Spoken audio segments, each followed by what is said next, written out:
is K2 News at 11 on your side. The landlord of the low-income apartment complex across the street from the ICE facility in South Portland now considering a lawsuit against the federal government.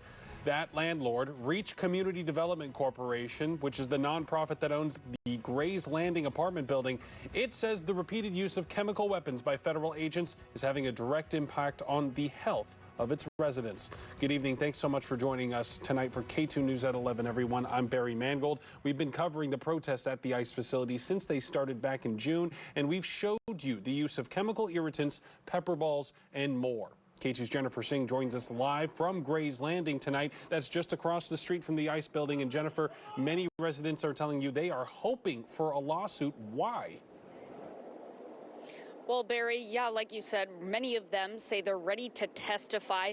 Over the past few months, residents at Gray's Landing, which is right across the street, like you mentioned, from the ICE facility, they say they've been kept up by noise of ongoing protests, and which is continuing tonight, and also say they've woken up in the middle of the night numerous times to tear gas and other chemical munitions filling their apartment unit. Now, it's forced many of them to move to different apartments and some to seek medical help, and they're all pleading for it to stop.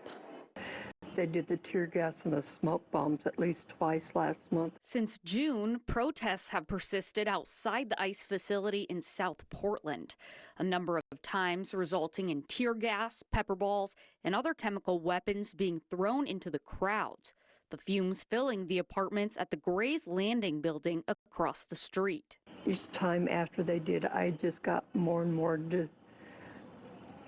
disoriented.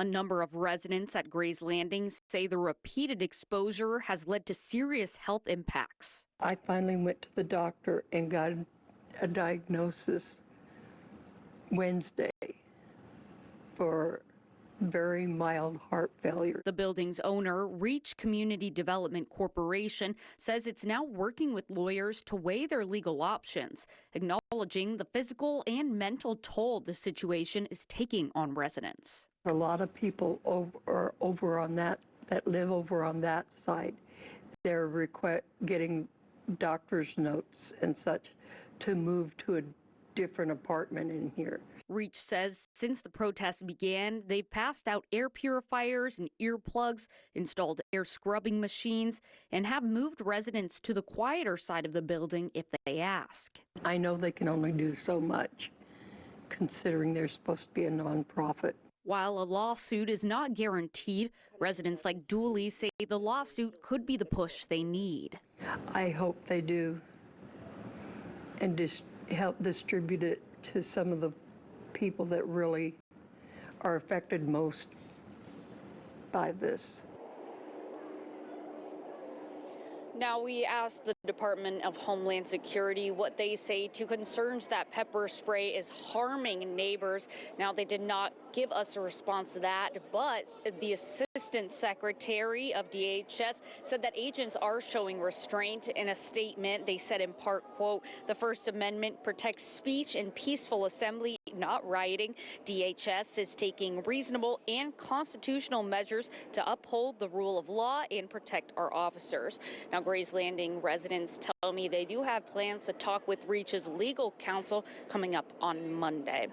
Live in South Portland tonight, Jennifer Singh, K2 News. Good information there, Jennifer. We'll see what happens. And while the landlord there considers legal action against the federal government, protesters and journalists are filing a class action lawsuit claiming federal agents violated the rights of protesters at the Portland ICE building. That new lawsuit, filed yesterday by the ACLU of Oregon, claims the Trump administration interfered with people's freedom of speech and their right to disagree with the government. President Trump, Kristi Noem, and DHS are all named in that lawsuit. Similar cases have already been filed in Los Angeles and Chicago earlier this year. We asked DHS for a comment on this lawsuit. We'll let you know when we hear back.